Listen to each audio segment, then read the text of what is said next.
사도신경하심으로 우리의 신앙을 하나님 앞에 고백합니다. 나는 전능하신 아버지 하나님 전지의 창조주를 믿습니다. 나는 그의 유일하신 아들 우리 주 예수 그리스도를 믿습니다. 그는 성령으로 잉태되어 동정녀 마리아에게서 나시고 본디오 빌라도에게 고난을 받아 십자가에 못 박혀 죽으시고 장사된 지 사흘 만에 죽은 자 가운데서 다시 살아나셨으며 하늘에 오르시어 전능하신 아버지 하나님 우편에 앉아 계시다가 거기로부터 살아있는 자와 죽은 자를 심판하러 오십니다.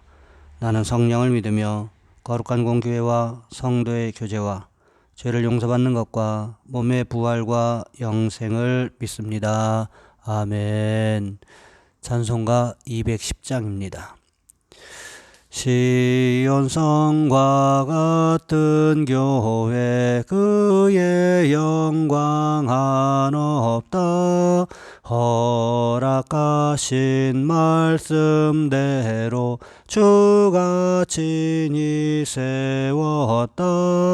반석 위에 세운 교회 흔들 자가 누구랴. 모든 원수 해워사도 아무 근심 없도다. 생명샘이 솟아나와 모든 성도 마시니 언제든지 흘러넘쳐 부족함이 없도다. 이런 물이 흘러가니 목마를 자 누구랴. 주의 은혜 풍족하여 넘치고도 넘친다. 주의 은혜 내가 받아 시온 백성 되는 때 세상 사람 비방해도 주를 찬송하리라. 세상 헛된 모든 영광 아침 안개 같으나 주의 자녀 받을 복은 영원 무궁하도다. 아멘. 오늘 말씀 요한복음 4장에서 보겠습니다. 요한복음 4장 39절로 42절까지 말씀입니다. 제가 가진 성경은 신약성경 148쪽에 있습니다. 제가 봉독해 드립니다. 여자의 말이 내가 행한 모든 것을 그가 내게 말하였다 증언하므로 그 동네 중에 많은 사마리아인이 예수를 믿는지라. 사마리아인들이 예수께 와서 자기들과 함께 유하시기를 정하니 거기서 이틀을 유하심에 예수의 말씀으로 말미암아 믿는 자가 더욱 많아 그 여자에게 말하되 이제 우리가 믿는 것은 내 말로 인함이 아니니 이는 우리가 친히 듣고 그가 참으로 세상의 구주신 줄 알미라 하였더라. 아멘. 오늘 본문의 말씀을 가지고 변화라는 제목으로 함께 말씀을 살펴보겠습니다. 13세기 이탈리아에 지오반니라고 하는 사람이 있었습니다. 아버지는 이탈리아 사람이었고 어머니는 프랑스 사람이었습니다. 그는 25살 될 때까지는 평범하게 지냈습니다. 부모님을 따라 교회 다니기도 했고 부모님 슬하에서 친구들과 어울려 놀기도 하고 골목대장 노릇도 하면서 말이지요. 그러다 전쟁이 터졌고 그는 25살에 군인으로 징집되어 전투에 나갔다가 포로가 되었습니다. 포로로 잡혀 많은 고생을 하다가 겨우겨우 고향으로 돌아올 수 있게 되었지만 그의 몸과 마음은 큰 상처를 입게 되었습니다. 1년여간 몸과 마음의 회복을 위해 요양하는 시간을 갖던 중에 지오반니는 삶에 큰 변화를 맞게 됩니다. 지금까지 살아왔던 삶이 너무나 무의미하다는 사실을 깨닫게 된 것이지요. 그는 앞으로의 삶을 어떻게 살아야 할 것인가에 대한 깊은 고민에 빠졌습니다. 그가 요양생활하면서 자주 가던 산책로에 폐허가 된 예배당 건물이 하나 있었습니다. 그곳은 사람들 눈에 띄지 않는 한적한 곳에 위치해 있었습니다. 혼자 기도를 하기도 하고 산책을 하다가 멈춰 서기도 하는 곳이었는데 어느 날 그는 폐허가 된 예배당 안에 남아있던 십자가 앞에서 한 음성을 듣게 되었습니다. 내가 내 교회를 다시 지어라. 지오반니는 그 음성을 하나님의 음성으로 받아들였습니다. 그래서 그는 그 무너진 교회 건물을 다시 세워 사람들이 모여 예배드릴 수 있게 하는 일에 착수했습니다.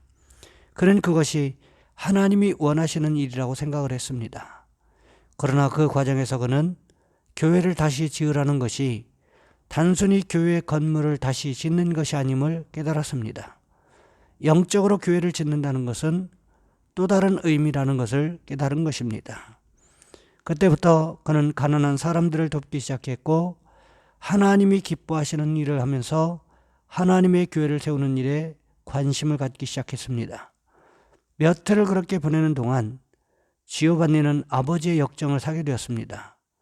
남들 같으면 벌써 결혼하고 일가를 이룰 나이인데 제 앞가림할 생각은 안 하고 아버지가 벌어놓은 재산을 가져다가 돈 없는 사람들 먹이고 나눠주며 교회 짓는다고 돌아다니는 아들이 답답하고 못마땅했던 것입니다. 아버지는 아들을 혼내보기도 하고 타일러 보기도 했지만 아들은 멈출 생각을 안 했습니다. 참다 못한 아버지가 마을 주교에게 아들을 데리고 갔습니다. 주교 앞에서 아들의 행동을 심판받게 하기 위해서였지요. 그때 지오반니는 이제 아버지의 집을 떠날 때가 되었다는 것을 깨닫습니다.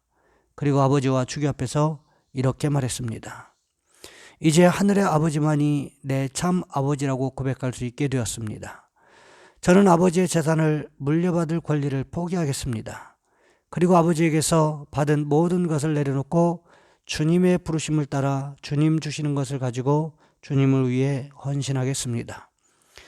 그리고 가진 모든 것을 모두 내놓고 입고 있던 옷까지 모두 벗어놓고 아버지의 집을 떠나 자기가 생각했던 길로 떠납니다. 그렇게 아무것도 가진 것 없이 시작한 지오반니의 신앙운동이 지난 2000년 교회 역사 속에서 가장 위대한 신앙운동의 하나로 발전하게 되었습니다. 이 사람이 바로 우리가 잘 알고 있는 아사시의 프란체스코입니다. 프란체스코를 중심으로 한 신앙운동이 교회사에 얼마나 큰 영향을 미쳤는지 모릅니다. 그의 삶에 감동받은 사람들이 모여서 작은 형제회라는 수도회가 생기기도 했습니다.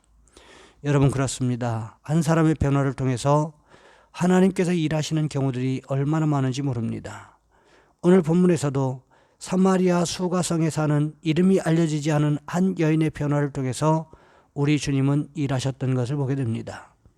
수가성 우물가에 왔던 그 여인, 살아오면서 아마 수많은 사람들을 만났을 것입니다. 그럼에도 불구하고 자신의 아픔을, 자신의 상처를 꽁꽁 싸매고 숨겨두기 바빠서 어느 누구와도 진실된 만남을 가지지 못했던 것이 사실이었습니다. 심지어 남편조차도 자신의 아픔을, 상처를 알아주지 못했고 자신의 기대를 채워주지 못한다는 사실에 어쩌면 절망하고 있었을지도 모를 일이었습니다. 그렇게 하루하루 아무 소망 없이 살아가던 어느 날, 사람들의 눈을 피해 우물가에 물을 기르러 왔다가 누구를 만났습니까? 예수님을 만나게 된 것입니다.